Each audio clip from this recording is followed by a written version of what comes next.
Good morning, everyone. I will call this meeting to order now. And continuing the roll call. Thank you, Chair. Chair Carlton, Present. Beverly Wilkins, Present. Sue Patterson, Present. Gordon Peabody, Present. Kevin Eccles, Counted for. Kenneth Craig, Present. Chad Richards, Present. Helen Claire Tingley, Happy Friday, everyone. Happy Friday. Luke Charbonneau, Here. Brian Milne. Brian Milne. Nick Saunders. Nick Saunders.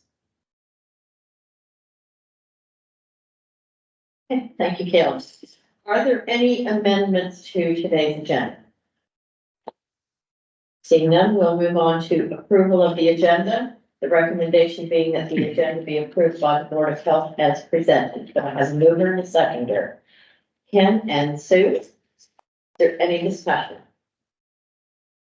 Seeing none, I will call the vote. All in favor? That is carried. Yeah. Is there any disclosure of pecuniary interest? Seeing none, you may declare at any time if one should arise. Adoption of the minutes. There are 4 sets of minutes on here, and the recommendation is that the minutes be approved by the Board of Health as presented. We have a mover and a seconder. Beth and Helen Claire, is there any discussion? Kevin? Under the closed session minutes, Do we have to go into closed session to No, discuss that? no. Okay. don't think so. In the closed session is, it's there as the confidence to the municipality. In 2 of the minutes, that's the reason that we went into closed session was confidence to the municipality is the way it's written. But this board's not a municipality. The way that language is, it's just, there's 2 of them there, that's the way it's written, and the third one is that the board gets now go into closed session. I believe the description encompasses municipality, local board, or other. There is 3 descriptions within the ombudsman rationale when going into closed. Helen Claire has her hand up, so Helen Claire, go ahead. Thank you, Madam Chair. Through you, I'm not weighing in on the validity of this point. I just would like to point out that I believe that the chair makes decisions about order and what is closed and what isn't. I don't think that we should be having a situation that we just seem to be having where the chair said one thing and then a member disagrees and proceeds with a point. So I just think we might want to determine that in terms of rules of order for this situation right now. If there's a disparity about it, we need to have a discussion, I think, separate.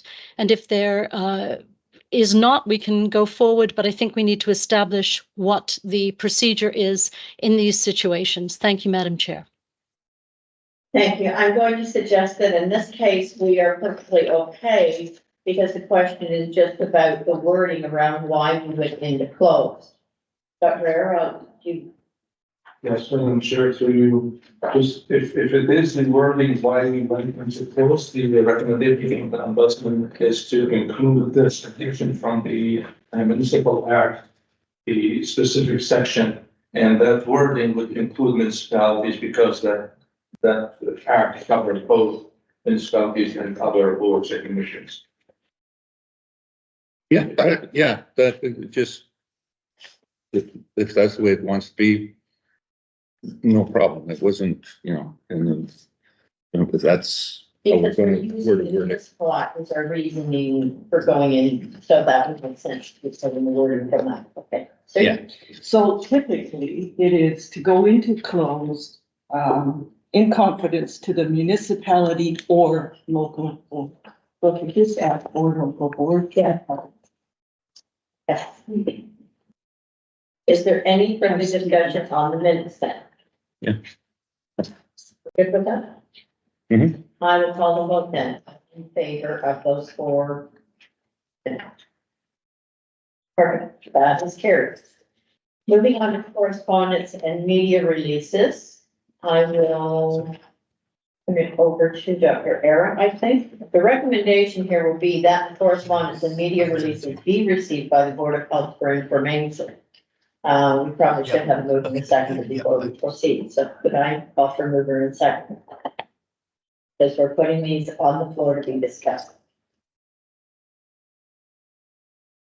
Chris and Kevin. And I'll turn it over to Dr. Aaron. Thank you, Madam Chair. There we have only one correspondence, and it is from the health unit, the Sudbury and District Public Health. And they're calling, I think it's a letter, calling on the government to allocate necessary resources, funding, and policy frameworks to reinforce the health and social services in the area of Sudbury and District. And this is very similar to other correspondence that went from different municipalities on the subject. The recommendation is to receive.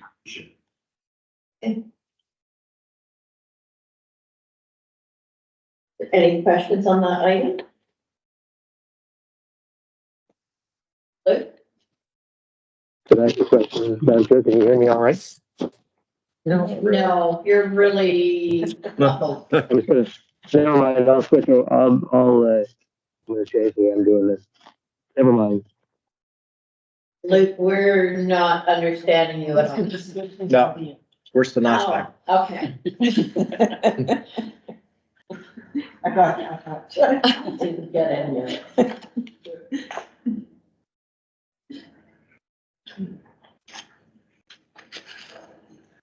Yeah, I said, never mind, I'm going to say.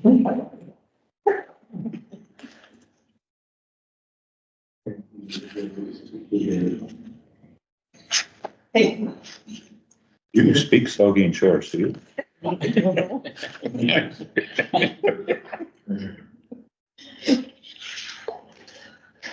is Luke back on, we're waiting for him, or we're gonna switch over to Den? Okay. Oh, no, Luke's back. There he is. I think he said to keep going. Not gonna go. Okay, Dan said no, then. Good. Okay, we'll turn it over to Den then for the media releases. Thank you, Madam Chair, and through you, there are 6 media releases on today's agenda. 2 of the releases relate to dog bite incidents which took place March 4th and March 8th and requested the public's help in locating the owner of the involved dogs. Public Health also issued a media release April 5th regarding the approval of Grey Bruce Public Health's 2024 budget. And on March 26th, Public Health issued a media release about the solar eclipse and included steps for protecting visual health during this rare celestial event. Public Health also issued a media release on March 5th after receiving reports of multiple opioid overdoses, including 2 fatal overdoses that happened within a 24-hour period. And on March 15th, Public Health issued a media release to remind people on private water systems that spring is the ideal time to test their drinking water by taking advantage of Public Health Ontario's complimentary well water testing program. And that concludes the media release report for this meeting. Excellent, thank you. Are there any questions on the media releases? Ken? Thank you, Madam Chair. Not so much a question, but just a thank you to Dr. Airy as extended for his communication from the Ministry of Health, Minister Jones, regarding the turnaround in their decision to cancel rural well testing. Thank you. Okay, if there's no other questions or comments, we will call the vote. All in favor? That is carried. Staff presentation, Jason Wetler on monitoring food affordability. And the recommendation here, and maybe I should explain why I've asked to have things done this way. My habit is to have the recommendation in front of everyone, knowing exactly what we're going to be discussing and what our purpose is, and have the mover and seconder before we put it on the floor. And I find when we have public watching, especially at council meetings, it gives clarity around what are we doing and what is our purpose so that they understand better. So this is just my way of normally doing it. So the recommendation is that the staff presentation be received by the Board of Health for information. If I can have a mover and a seconder. Chris and Chad. So I will turn it over to Jason for his presentation. Thank you, and through you, Madam Chair, good morning, everyone. Nice to see some familiar faces this morning. For those who I haven't met, my name's Jason Wepler. I'm one of the public health managers here, and I oversee the health promotion team and the oral health program as well. So speaking today about monitoring food affordability, so I'd like to just start by sharing a definition of food insecurity. So household food insecurity is the inadequate or insecure access to food due to financial constraints. Perhaps less well known is that food security occurs along a continuum from marginally to moderately to severely food insecure.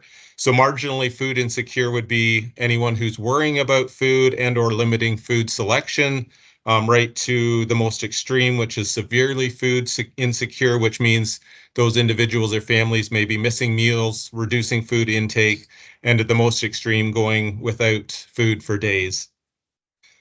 Food security is a social determinant of health and connects to multiple public health strategies that this organization would be undertaking, like optimizing healthy human development and preventing both infectious and chronic disease. Next slide, please. We do know that food insecurity is worsening both locally and across the province. So data on food security is collected through the Canadian Income Survey. And recent data indicates that food security sits at about 18.7% in Ontario households, which are experiencing food insecurity in 2022, which is an increase from 16.1% in 2021. So an increase of 2.6% of households in the course of those years. Local data also resembles those provincial rates. However, locally, we do use a 3-year combined estimate from the Canadian Income Survey due to smaller sampling population. And based on that formula, the prevalence of household food insecurity from 2018 to 2020, the 3-year span in Grey Bruce was 17.5%. We do know that food insecurity has lasting, serious, and costly health consequences. So from that health perspective, we do know that food insecurity can lead to early mortality, infectious diseases, chronic disease, high blood pressure, diabetes, and other health outcomes. There's also a direct correlation between the level of food insecurity and healthcare utilization. So the more food insecure an individual or family may be, the more often they're accessing the healthcare system, which comes at a cost. We also know that adults report poorer mental health if they're food insecure. So they may be dealing with things like depression, anxiety, and disordered eating. So there's both that physical and mental health impact of being food insecure. Food insecurity doesn't just affect adults, it also affects our children. So we know that 1 in 4 children live in a food insecure household in 2022. And we know this also has great impacts on their health and well-being, anxiety, depression, inattention. So this will obviously affect school and learning as well. When we look at our adolescents and young adults, we know that they're at greater risk for depression and suicidal ideation if they're food insecure as well. On a positive note, we do see that food insecurity drops when individuals hit the age of 65 due to higher minimum income through the Canadian Pension Plan and guaranteed income supports. So we do know that direct correlation between food insecurity and income. So this all leads me to the work of public health. So this work locally is led by our public health dietitians, and they undertake the nutritious food basket costing exercise every year. So in 2023, our dietitians visited 12 local grocery stores in Grey Bruce. They represent the small rural urban geography of the region. Each year that they visit, they sample data and collect costing on 61 food items that are represented on Canada's Food Guide. The items that they cost are genuine food items, so they don't look at any non-food items. Highly processed food doesn't include any restaurant meals or infant formulas as part of the costing process. When we collect all the data, we do know that the cost of groceries for a family of 4 in Grey Bruce in 2023 was $1,305 a month. Based on the collection of this food costing data combined with rental housing data, we are able to provide a number of income scenarios based on level of income. So on the first slide, we have a number of scenarios for smaller households who live in 1-bedroom units. Rental rates are based on Canadian Mortgage and Housing Corporation survey data. Of these, the worst scenario is a single male who's receiving Ontario Works. When you offset the monthly income that they would be receiving with their housing and food cost, the result is a deficit of $574 each month. If we look at a single woman on old age security and guaranteed income supplement, they would have approximately $681 remaining after housing and food costs. I'll also note, keep in mind, these are just the cost for the housing and the food. So we aren't factoring in all the other expenses that would be incurred by an individual or family. So transportation, clothing, recreation, medications, utilities aren't included within this data. If we look at the other end of the spectrum, an average Ontario family of 4 who's earning a median income would be expected to have around $6,727 remaining at the end of the month after their housing and food costs are eliminated. So you can see some people certainly are not in a great financial situation once we factor in rental and food costs. Just wanted to share a few notable stats here. So we do know that over half of Ontario households requiring social assistance are food insecure.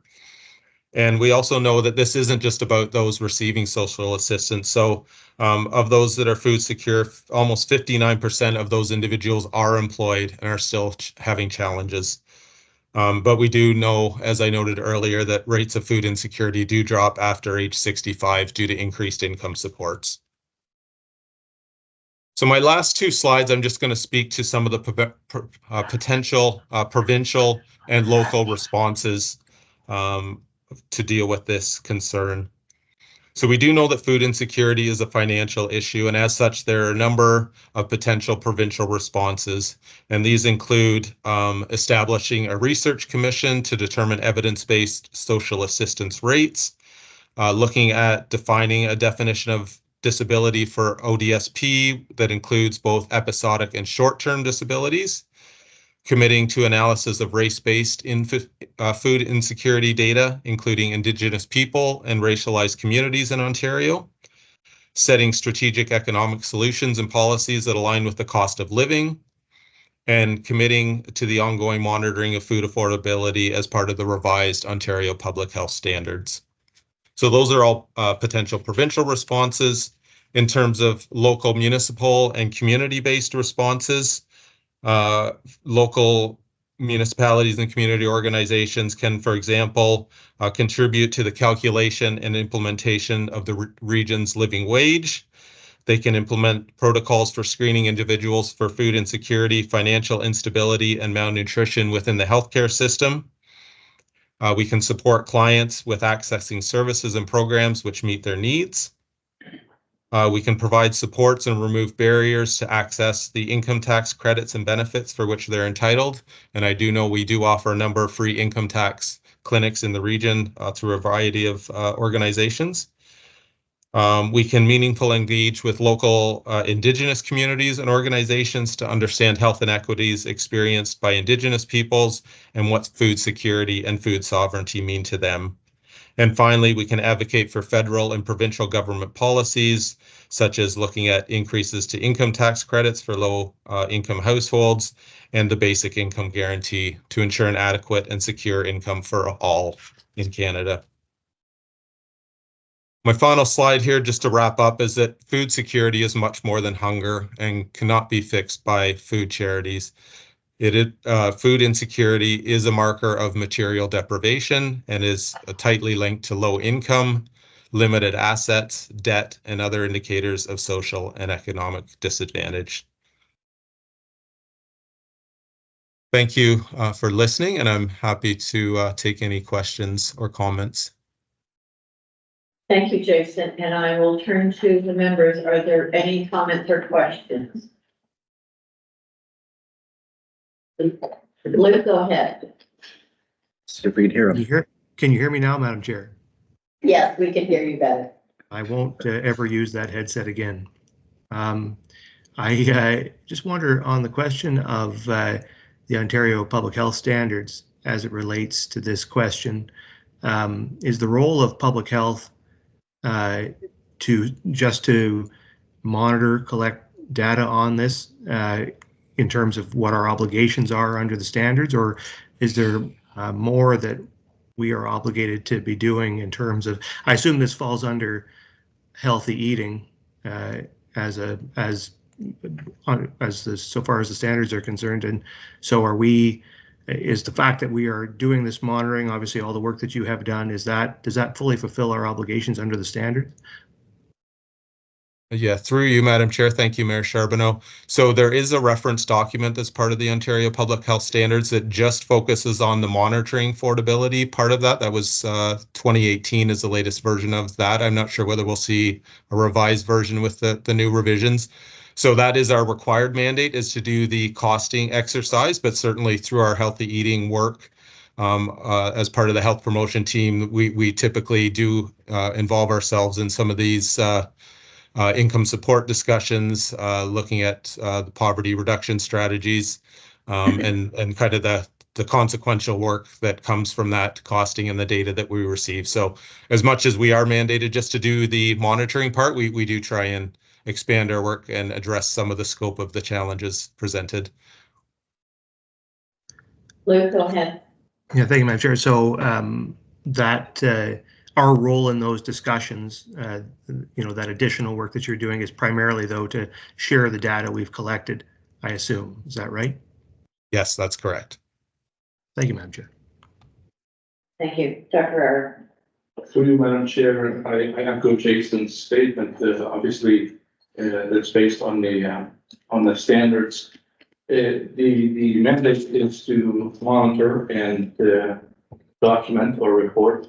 We go, as you mentioned, step further in raising awareness to multiple partners in Grey Bruce decision makers, whether municipal or provincial, and we encourage having policy solutions, economic solutions, and obviously these solutions could be related to different channels. Some of them are related to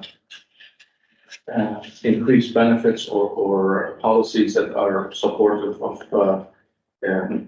Ontario Works or other channels, or it could be related to other approaches of increased businesses in the area or work or grow the economy. So public health is a partisan, and we deliver the information, we package it, we promote awareness about it, and we encourage the different parties to do their work on providing solutions, whether economic or political.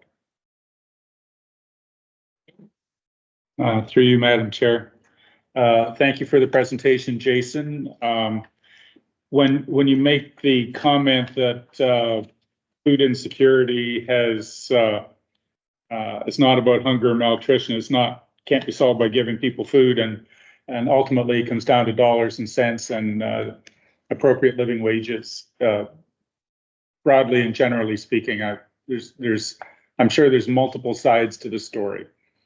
But if we look at the chart outlining the healthcare costs, differences between food secure and severely insecure, I couldn't help but note that the significant changes were indicated in physician services and prescription drugs, inpatient costs. It's all in the hospital sort of thing.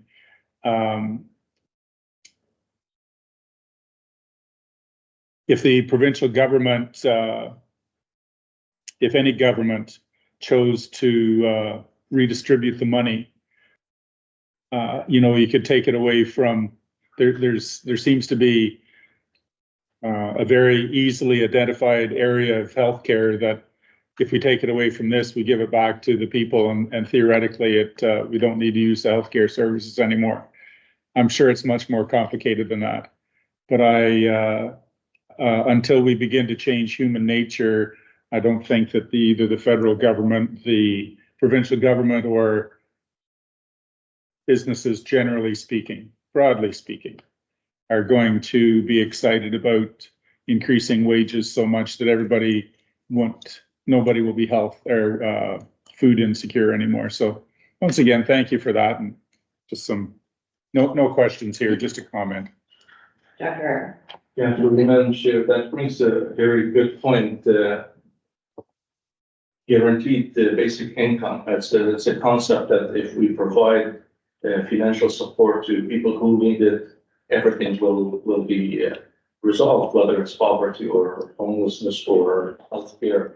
And there has been practical experiences of this. One of them was in Manitoba 20 years ago, was positive. The people who actually didn't go back to work when they were given income were single mothers raising kids and people who needed to finish their schooling. Both categories, the whole society is supported for them to complete what they're doing.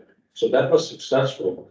There was an experiment in Finland a few years ago, but finished right before the pandemic, and it didn't have the same success. The same people who received the funding ended up exactly where they started, almost all of them. So that it didn't change their healthcare status, it didn't change their status, despite the fact that the income supported was substantial. Regardless, in public health, again, we go to each party and we raise awareness of the issue and we ask them to implement their solutions. There are many solutions related to conservative approaches. If I can mention that, where you increase the opportunity for businesses, and that brings more jobs and that brings more taxpayer money, and there are charities related to the support these businesses. So that could be an approach. Other approaches, as I mentioned, basic income guaranteed, which is left approach, has, if implemented with certain conditions like Manitoba, it have proven to be supportive. As public health, we remain a partisan. We provide information to partners and we advocate for them to actually implement policies to help. Yeah. Yeah, thanks, Madam Chair, and thank you to Jason for the presentation. Just a couple quick questions about the data presented on slide 3. So Jason, I think it was mentioned that the 17.5% of Grey Bruce households that are food insecure data comes from a 3-year combined estimate that included the years 2018 to 2020. So just wondering how that stacks up against the provincial averages from those years. Figures on the that presented on the slide include 2021 and 2022, but I'm just wondering how that, if there's we could get the average from 2018 to 20 to better kind of match the data presented on our Grey Bruce households. And then also just wondering what the timing on data collection looks like for your team, whether there's whether there's a new process happening for a 3-year combined estimate that would include 2020 to 2023, or how we source new and updated data. Thank you. Through you, Madam Chair.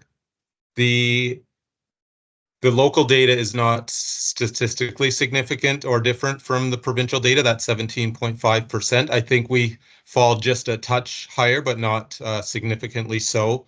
And yes, we should have 2021 to 2023 data. I would have to check with my dietitians, but I think we should have that data this year at some point. So we can certainly provide an update to the board.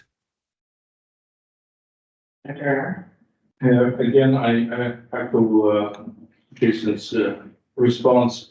More specifically, in general, there is no significance, but also there is difficulty in comparison, because the food basket itself, although it should be a measure that's consistent, it's not. The items that go into it change from year to year. The selection of the type of item bread has many types of bread, and it could be very well biased in a way that makes comparison unless there's a very significant change to be captured in that measure.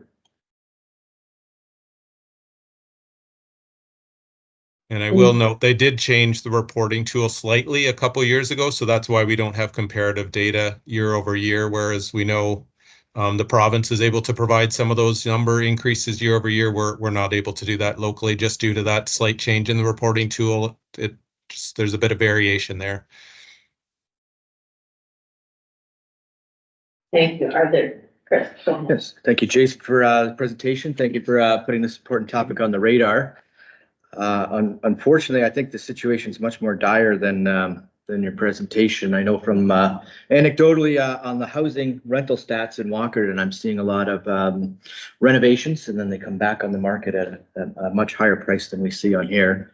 And of course, that would take more money from food. So it's there's such a huge gap in Grey Bruce. A lot of wealth, but certainly a lot of poverty, as you pointed out. And I know over in Bruce County, we're certainly going to really focus on doing some bold strategies on housing, and that would be the key. I think free up some more money for food, and so thank you for that. It'll strengthen my resolve to take some bold action in Walkerton, especially on housing. Thank you. Evan. How urban centric is this data? And I guess my question there certainly is, Grey Bruce is a large rural area. And I know that the health unit over the years is down in here in Kinloss, here in Elderslie, Southgate, engaging with a tremendously growing population, whether it's Mennonite or Amish. And this, I found it just, when we're talking about this insecurity, I have no idea what a Mennonite family, where their medium income would be. But the way that they look after, some of those houses are huge. We could call them a small urban center on each farm. I don't think there's a food insecurity in that.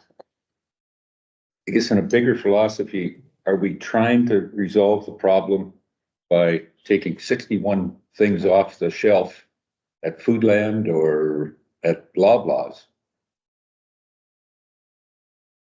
And understanding that, or is food security been because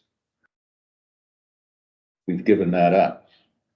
And you take a look at the Mennonite population, their way of eliminating that food insecurity, maybe other things that I'm not as keen on, but one thing for certain, if you went to their house, you were going to get a good meal.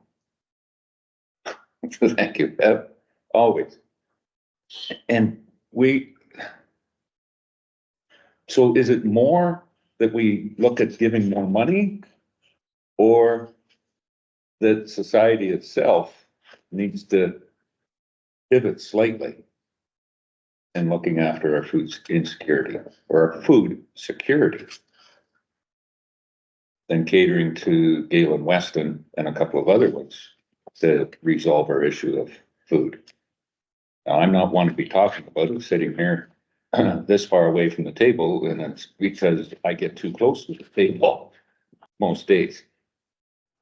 And that's where I struggle with it, is, we keep thinking we need more money at it, but is that the solution, or is the solution better education and being able to supply food? That's kind of philosophical. And Madam Chair, this is definitely a big question, and brings a very important subject. In my own bias, if I want to go to the bottom line, that the family unit has been the successful unit in the history of humans. And if you compare a country like Romania, for example, to Western countries, like Canada, in Romania, you wouldn't find people without homes on the street. There might be, but very, very, very slim. Mental illness is taken care of by the family, not depending on the healthcare system to provide that program.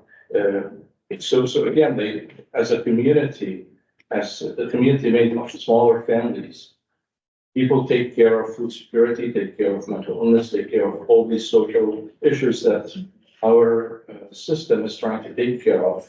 And probably the healthier way to proceed as a society is to reverse, like you rightly said, slightly back to emphasis on the importance of family.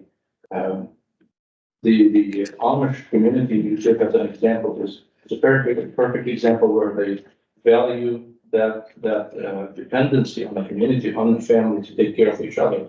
They refuse to use Uber because as soon as an individual is insured, they don't need the community and they don't need the family.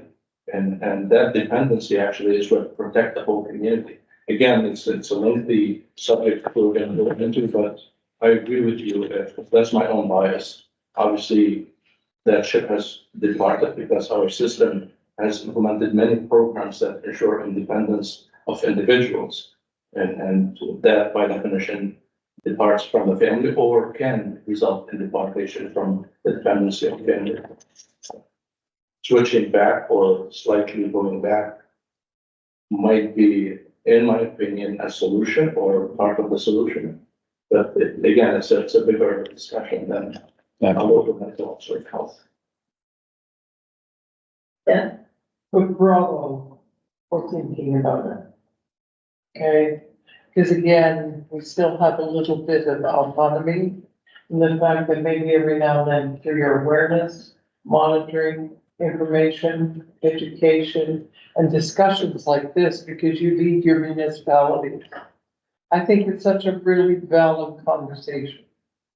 Because if we slide so far and people become so dependent, there's nobody growing the food. Unless they take that responsibility.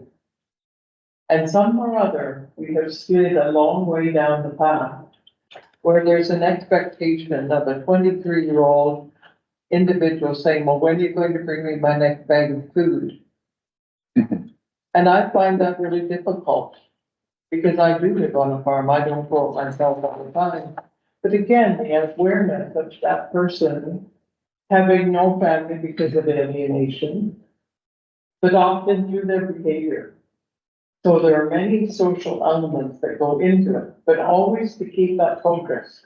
Every show that I do when I go into a show, and this will be 30 years at Market Fair, that's always how I end my conversation at the end of an agricultural show. Make certain, ladies and gentlemen, that when you pass by the farmer, that you make sure you wave with your full hand. Because they're the ones that are growing our food. And the moment that we then lose our autonomy in growth of food and production for our own people, we are no longer free. I think, please think of this as you drive down the road and wave at your farmer friend. Because we need that right from basis. They are the ones that have many times true families that care for one another. And everybody on the second line of wherever, if Joe or Sally or whoever, trouble, people show up with, they show up with a casserole. You know, that's still there. And how fortunate you are still to have that in Grey and Bruce and Park Huron. But there is a divide between the reality of where the food comes from and who supplies it. And that's a difficult attachment. Thank you. I think to Ken's comment about Mennonite or Amish community, they don't have the same disconnect from the food system that people in urban cities do. And I wonder if that's not the role of public health, is to go in with that education about not just where food comes from, but also what is nutritious food. Because I think that a lot of people think if I can buy it in the grocery store, it's good food, but not necessarily. there may be no nutritional value to it. So it's educating people on what is nutritious food that will enhance your lifestyle. Yeah. Thank you for being, through you, Madam Chair. Thank you for being philosophical. I too am a farmer, and I acknowledge the breadth and depth of this conversation. And I'm wondering, this is not only public health's responsibility, it is agricultural societies and all sorts of different organizations. And I'm wondering, realistically, if there is a path forward, and if there is, what that might look like. So I'm like, the answer isn't going to come today, I don't believe, Madam Chair. But I'm wondering if we are at a place that there could be an agenda item in the future regarding, with Jason and Dr. Ayers' help, of course, to address this, whether there is a small component of our strategic plan that needs to be expanded or even conversed about. Is this a topic that is, it's absolutely worth the conversation, but whether there's any realistic positive outcome, because it's enormous, but I'm not sure whether it is beyond the scope and scale of even our mighty public health department here in Grey Bruce. So I don't even know what the topic is called, but it comes under strategic planning. It comes under the identification of staff and resources and all sorts of things. So I would wait your direction on that sort of conversation. Well, thank you, Madam Chair. It is, food insecurity is part of our public health standards. However, the role of public health is limited to what it is, election and reporting information. We go over and beyond to advocate, to raise awareness.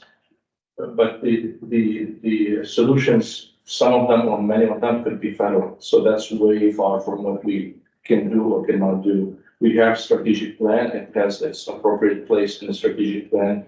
I much rather focus our discussion on it because people are dying on a weekly basis or on monthly basis. And how much resources do we have to actually allocate and push to the priority of the strategic plan? So those decisions have already been made and these discussions have been addressed. And again, having the strategic plan to follow is key for us. So again, this discussion that's being proposed, it's great, but it's already happened and we implemented it. We're in the part of implementation. And if I may follow up, Madam Chair, so the information that Jason has provided today is valuable as supplementary to many other organizations' work regarding food insecurity, and just the ability to provide this information to other organizations is really helpful, and it supports the message that they are pushing already. So a cooperative part, just with the PDF of this, here, print this out. That's good stuff as far as the public health provisions go. So thank you. Thank you. Any other comments? Seeing none, thank you, Jason. That report has definitely spurred a lot of thought. You've made us think about things and how we can best approach them in the future. So thank you very much. And I will call the vote on receiving this report for information. All in favor? And that is carried. Thank you. Medical officer of health update. So the recommendation will be that the medical officer of health update be received by the board of health for information. I would suggest perhaps we stop the discussion after each item is presented. So I will look for a mover in a second. Bev and Kev. Okay, we'll get Dr. Madam Chair, the first item, the opioid situation in Grey Bruce, a couple of slides on the screen, and that's related to the provincial position on drug-related deaths. Yes. We've seen a decrease in 2022 that did not continue in 2023. Our hope that we'll see the death decline in 2023, but it stayed in on average similar to 2022. And that's provincially and reflected in the data for British as well. So that's not, some people would interpret it as good news. We're not seeing increase. To me, I want to see decrease continue by a certain percentage over 5 or 10% would be optimal. In 2022, it was 50%, which is more than optimal, the way these items move. The second slide, just to show that the majority of death is in the 25 to 65. There are a number of death in Bruce in the other categories, but that's not the number, that's not where the scale of the system is, so they're below the crisis.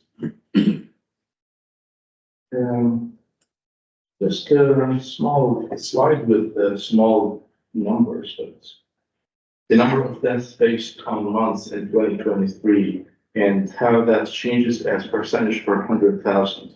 And the goal of this slide is just to ask people not to focus on the rates in critters, because rates need numbers. When you have more than 20 deaths or 60 deaths or 100 deaths, you generate rates and they are meaningful. But when you have 1 or 2 deaths per month, you can see that the total death in this slide over here is increased from June 1 death, July 3 deaths.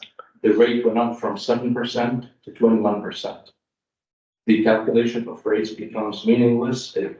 It's just more of for our audience, people who are listening, that sometimes people focus on rates. Focusing on rates, maybe on the provincial level, is meaningful. On the local level, looking at the exact numbers makes more sense. 1 death to 2 deaths is 50% increase, but is that 50%? 50% is a major number to look at. And the final one is still from 2022 breakdown of the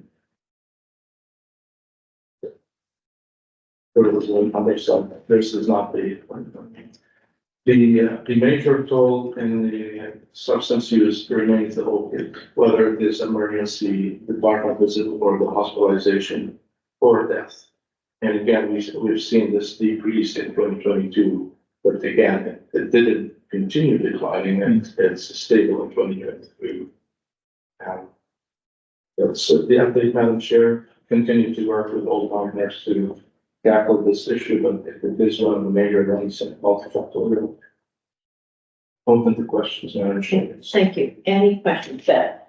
Just a point of interest, how does the information get to you that in fact was an opioid versus whatever else?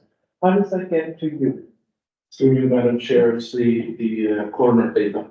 So this is after the autopsy, after the tests are done, and that's why it's always lagging a number of months, sometimes years. Good. All right. Does it ever report how many times and like I don't have to get it in a lot? No. Locally, we deal with we have a system with the paramedics to report to us over those, but all this is not confirmed. Obviously, the confirmed data that we need to plan on is for the coroner. I'm surprised that I was that low. Reported that. 2021, it was 40 deaths in Greaters. 2022, it went down to around 20. So that's a significant decrease. Good. But in 2023, continued to be around 40. Okay. Thank you. And Through you, Madam Chair, the work that Grey Bruce Public Health does in proactively addressing this issue is commendable, and I appreciate what you're doing. My concern, though, is that we are one of many small public health units that are trying to cope with a national and international problem. Can you comment on any actions that you have seen from a federal or international level that are actually addressing the root cause of the opioid crisis? Like there's many causes locally for the use, but is there any legislative work being done on the federal or international level? Madam Chair, I absolutely try not to comment on federal level or the provincial level. Especially in a board meeting where, I'm representing the Board of Health. I have opinions, I have many opinions. No. I can share in different settings, whether it's academic or communication with board members specifically or with partners. And I don't never shy away from calling like it is.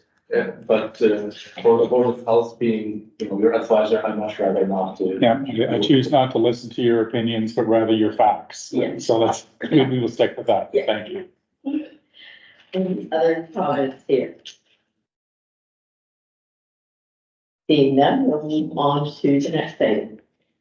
The next item, Madam Chair, is also a standing item, strengthening public health. It's the initiative that the ministry started in August to modernize public health.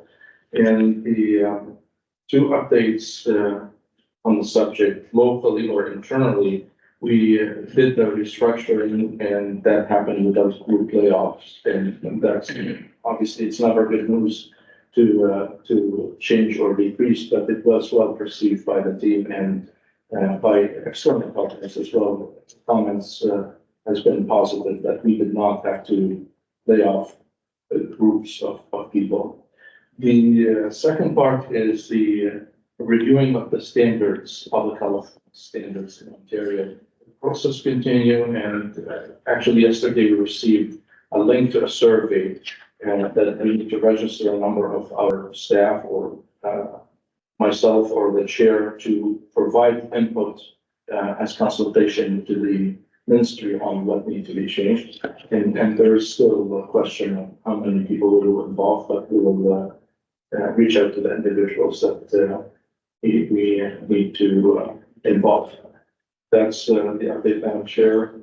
The process is continuing in a positive way. Excellent, thank you. Any comments or questions? Okay, seeing none, then I will call the vote on receiving the information or both of these reports for information. All in favor? That is carried.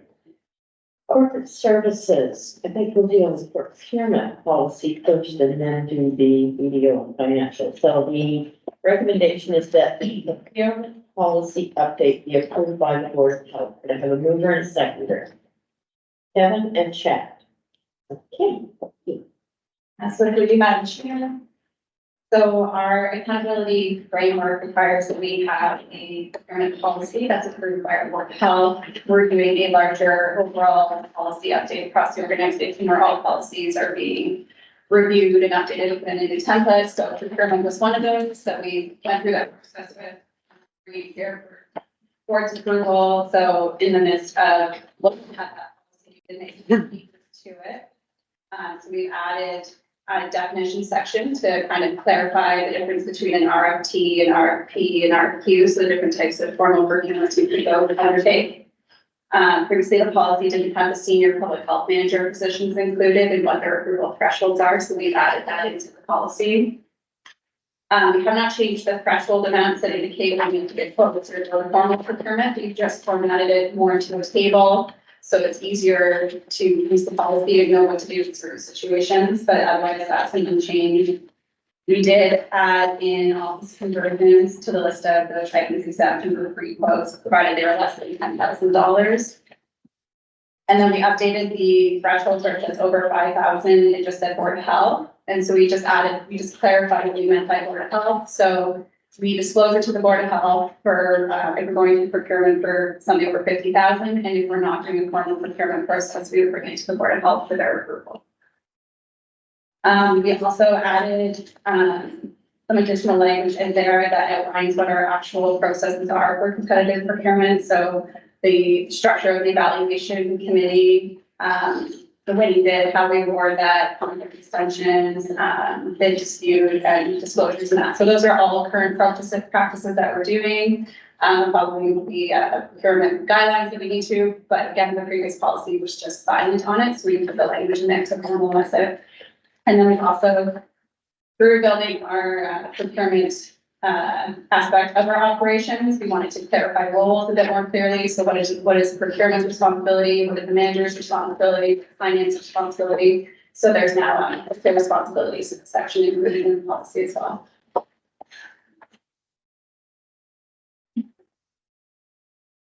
Thank you for that. Any questions? And I might note that this was actually on last month's meeting and we lost quorum, so we didn't get finished, so. You guys with this, I'm curious your staff. Yeah, that was my fault. Yeah, I think we had- Your fault. Absolutely, it's not. There's chats too. Chad never stood together. It's just from the same building. Anyway, any comments or questions on this one? Through you, Madam Chair. Thank you, Kim, for this report. Well done. Sorry, this sounds really bad, but it's not bad at all. It's really good. What sort of external resources did you access to help compile this report? Did you go on Mr. Google, or did you talk to a consulting firm, or did you talk to legal, or was there anything like that, or was it just pretty standard and there were just some identifiable areas that the public health staff knew that needed to be changed, and that's where you went? So yeah, so there was probably some Google Docs to help with the definitions to make sure the RFP were, like, the definitions of RFP were concise and clean, but most of it was just building on the previous policy. So there wasn't a ton of language changes in it. And then, yeah, so I'm looking at other policies, what kind of sections do they ensure that they have, and making sure that we have language similar to that within our policies. But it was very much, there wasn't a ton of language change in it. Like with the existing process, other than where we have kind of scoped in some of the procedures that we do down below for the actual awarding of the contract and evaluation team. Yeah. Yeah, other than that, it was mostly already done, so it wasn't a ton. So that speaks to the skill of our corporate services team. Well done. It does. Thank you. Yeah. So did I miss, when was the last time that this was updated? Kim? Share, I believe. 2021. It wasn't that long ago we were right here, I think we were reviewing the threshold amounts. In the policy, so I think it was been 7 years since I can choose. So I guess it's in number 6 there. That now this is in the policy. I get where I'm getting caught up on that is that there was the policy. We had to follow the policy. But we weren't following the policy because there wasn't any policy around this in the form. I take, I get it, it's best practice, but it never went into a policy. We were just doing it, and it's so policy driven.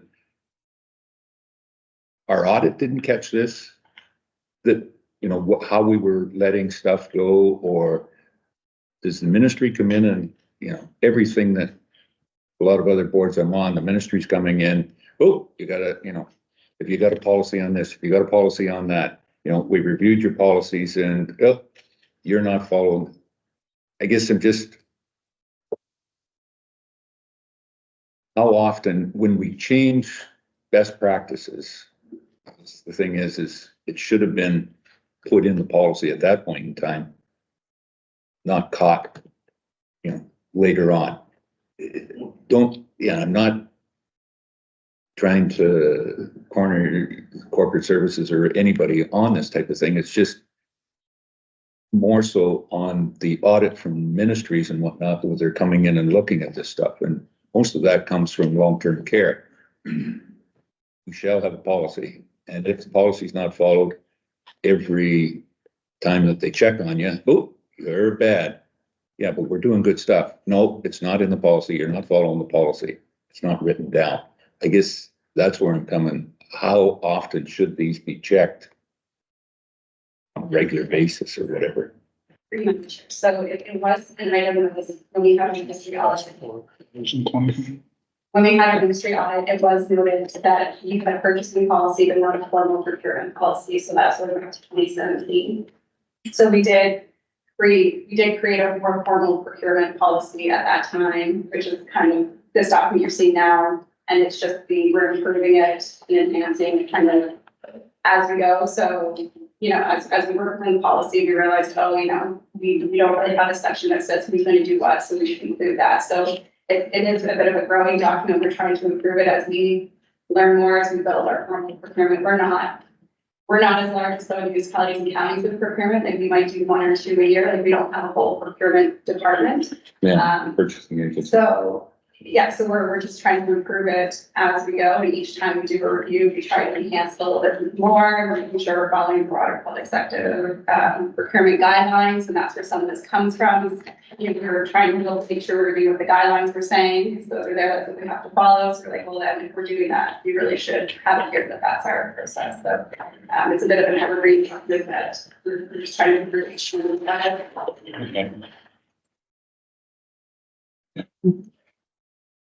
Any further comments?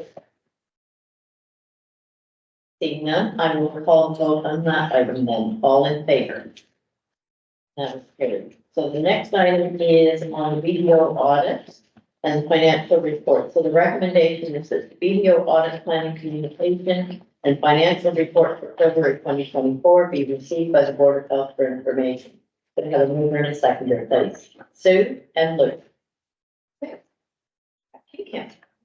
Thank you, Madam Chair. So the first one is the annual planning letter to the Startup governance. So it just outlines that we really need to be doing our 2023 audit for BDO. We're essentially the audit at this point, but it kind of outlines how the audit is going to go. So they highlighted any key issues, their approach to the audit, significant risks in the terms of engagement. This standard letter that BDO really circulated about the audit. So if any particular questions specific to the audit or the approach for this year, Any questions? Yes.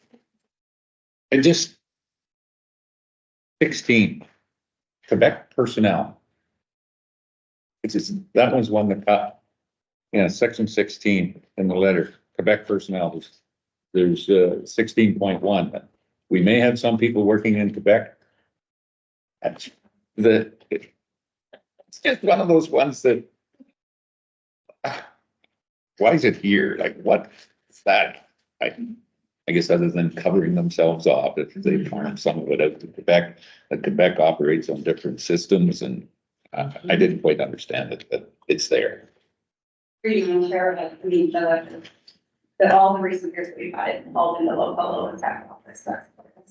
Absolutely, but just seemed a little strange reading through it. But, oh, they're farming a note to Quebec, or what's going on? Anyway. Any other comments or questions? Seeing none, we will move on to financials.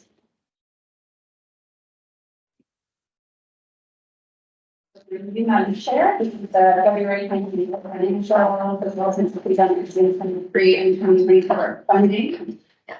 So on March 28th, 2024 this year, we received confirmation from the Ministry of Health that the additional base funding for our seniors dental deficit that we had in 2023, that we've been approved the additional funding for that. And it was actually more than what we needed to cover the deficit. So based on our accountability agreement and the language with that funding, we were able to use the unspent amount to cover January to March 2024 expenditures. So that's going to help that program in 2024 a little bit. And then we also received news that we were approved for 30,000 in one-time funding for COVID vaccine. Which again, we didn't budget for any of this because we were advised that there would be anything available. So we can use that funding to cover any COVID vaccine related costs we incurred between January and March 31st of this year. So again, that helps. And then there was also the RSV Adult Prevention Program Prevention Extraordinary Funding. similar to the COVID vaccine, it's one time for expenses from January to March, that we can use. We didn't have a ton of expenditures there, so probably won't be a large amount of revenue, but every little bit helps. So, so overall, it's good news, in that investment. For February year to date, so we were in a small surplus position of about $15,000. Our mandatory programs, which were including COVID within those now, we're in a surplus of 12,000. And that was due to the 16,000 in COVID vaccine extraordinary funding that we weren't expecting, that we were able to recognize into income. Otherwise, we would have been in a small deficit. The remaining programs are HVAC, senior dental, children's oral health, our annual had a small surplus of $2,200. On the funding side, so our Ministry of Health one-time funding, it was under budget due to the IPAC Hub program. So the amount of funding we recorded in the statements matches the total expenses. But the budget we built for this initiative forecasted more staff time to be dedicated to the program in January and February than that actually happened. So we recognized less one-time funding as a result. For salaries and benefits, we were over budget by 31,000, and there's a bit of a variance between lines in the management and program wages, and that's predominantly in the Healthy Babies, Healthy Children program, just a shift in how we structure that program each year. And then for operating expenses, pretty much every line is under budget, which is fairly typical for us at the outset of the year. A lot of programs do a lot of spending at the end of the year, and then there's not as much spending in January, February, because they're well resourced from November, December. So we generally see that kind of smooth out throughout the course of the year. And then for capital project, the Walkerton Dental Clinic, the construction for that's underway. Alan Hastings was the contractor that was awarded the contract, and they were able to start work in mid-March. And we have actually the demolition phase mostly complete, and the drywall's been installed, and they're scheduling now the plumbing and electrical to be on site soon, so they're making good progress. And then we're currently working on drafting an RFQ to coordinate moving some of the furniture and equipment that we have in storage that we purchased in previous years to get it on site to start furnishing the next space. Okay. Any comments or questions on financial report? Seeing none, I will call the vote. All in favor? That's carried. Thank you. Moving on to other business, the 2024 Alpha AGM and conference registration is now open. So the recommendation is that the registration for the 2024 Alpha AGM and conference is now open and available for all board of members. Can I have a mover and a second, please? Ryan and Ken. I guess I'm going to ask the question, is anyone interested in attending that conference? I cannot because I'm already on one.